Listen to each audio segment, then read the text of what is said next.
नमस्कार दर्शकों, मैं हूं आपके साथ अर्शी अंसारी। आप देख रहे हैं एमएस न्यूज लाइव। आइए देखते हैं आज कुछ खास खबरें।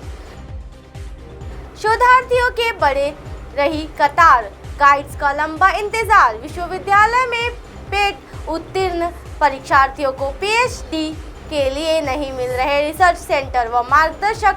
राष्ट्रसंत तुकडोजी महाराज नागपुर विश्वविद्यालय में पीएचडी करना किसी मानसिक प्रताड़ना से कम नहीं है, क्योंकि विविध में पीएचडी के लिए आवश्यक संख्या में गाइड व रिसर्च सेंटर नहीं है। इससे पीएचडी पंजीयन पूर्व परीक्षा पेट उत्तीर्ण करने वाले परीक्षार्थियों को लंबा इंतजार करना पड़ रहा है। कई ऐसे परीक्षार्थी हैं जिनकी पेट की वैधता खत्म होने वाली है, लेकिन अब तक गाइड नहीं मिल रही है। दिलचस्प बात यह है कि हालात से वाकिफ होने के बावजूद भी प्रशासन की ओर से परीक्षार्थियों की समस्याओं को दूर करने के लिए किसी तरह के कोई ठोस कदम नहीं उठाए गए हैं। आलम यह है कि पेट उत्तीर्ण करने के बाद परीक्षार्थी कतार में खड़े होकर गाइड मिलने का इंतजार कर रहे हैं। गाइड कब मिलेगा, इसकी कोई स्पष्ट जानकारी विवि की ओर से नहीं दी जा रही है। परीक्षा विभाग में पहुंचने के बाद उन्होंने वेबसाइट पर सभी जानकारी मिलने की बात कही जा रही है।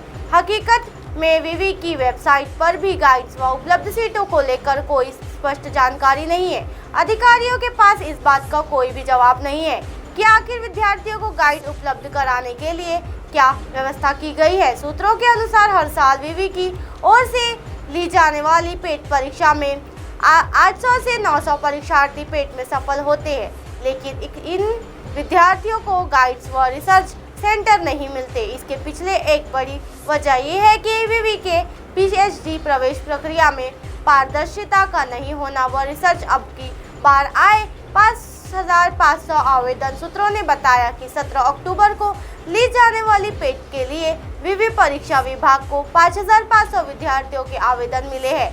पीएचडी प्रक्रिया से जुड़े लोगों का उनमें से उत्तीर्ण देने वाले सभी परीक्षार्थियों को गाइड व रिसर्च का सेंटर मिल पाना मुश्किल होगा कि इसके अलावा विवि में नेट, सेट व नब्द जेआरएफ उत्तीर्ण विद्यार्थियों को करीबी पीएचडी करने के लिए लंबा इंतजार करना पड़ेगा।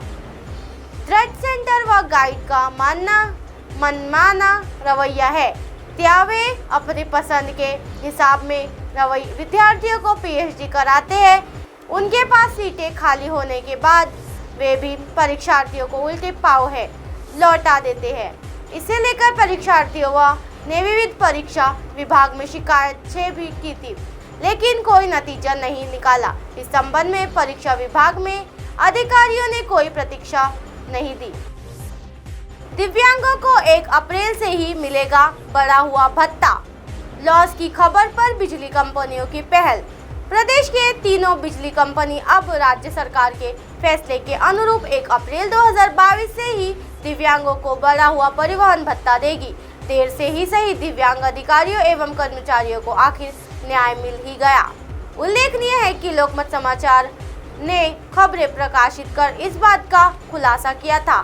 बिजली कंपनी राज्य सरकार के फरमान को नजरअंदाज कर रही है। राज्य सरकार ने 20 अप्रैल 2022 को आदेश जारी कर दिव्यांग कर्मियों को मिलने पर परिवहन भत्ते में वृद्धि की थी। इस वृद्धि को 1 अप्रैल 2022 से लागू करना था। महाजनकों ने इस आदेश के क्रियान्वयन के लिए 5 सितंबर को परिपत्र जारी किया। हालांकि जानकारी दी गई कि नया भत्ता 1 अप्रैल से ही दिया गया होगा। खबर प्रकाशित होने के बाद महापरिषद ने 1 अप्रैल 2022 से बढ़ा हुआ भत्ता लागू कर दिया। सबसे अधिक गड़बड़ महावितरण ने की। कंपनी ने 12 जुलाई को आदेश जारी कर कहा था कि इसी तिथि से नया भत्ता लागू होगा। दिव्यांग अधिकारियों एवं कर्मचारियों को इसे 4 महीने का नुकसान हो रहा था। बहरहाल लोकमत समाचार की खबरों का संज्ञान लेकर कंपनी गलती सुधार एवं सरकारी के निर्देशानुसार 1 अप्रैल से ही भत्ता देने का ऐलान कर दिया। चर्चा की निर्देशक मानव संसाधन डॉक्टर नरेश गीले के बाद कंपनी गलतियां सुधारने में जुट गई है। फ्लाईओवर के दूसरे हिस्से पर भी कंक्रीटीकरण।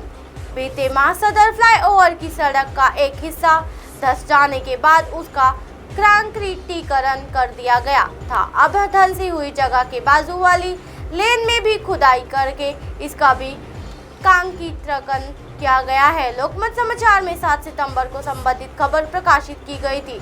इसमें कस्तूरचंद पार्क मेट्रो स्टेशन के नीचे वाले रास्ते के गड्ढों का जिक्र भी किया गया था। अब ये गड्ढे भी पाट दिए गए हैं। इसके फ्लाईओवर के ऊपर से गुजरने वाली वाहन चालकों को होने वाली तकलीफ में कमी आई है। फिर भी और सुधार कार्य की जरूरत है। अब आप हमारे चैनल को आपके मोबाइल पर भी देख सकते हैं। मोबाइल ऐप पर देखने के लिए प्ले स्टोर से MNS news TV apps download करें। इंस्टा, लिंक, ट्विटर, हाईकुक, फेसबुक और कई सोशल मीडिया के प्लेटफॉर्म पर हमारा चैनल उपलब्ध है। आप इसे यूट्यूब पर भी देख सकते हैं। आप हमारे चैनल को लाइव भी देख सकते हैं www.mnsnews.com पर। फिलहाल वक्त तो चला है दर्शकों ब्रेक का। ब्रेक से लौटने के बाद देखिएगा देश और दुनिया की तमाम खबरें। बने रहिए MNS न्यूज़ पर। नमस्कार।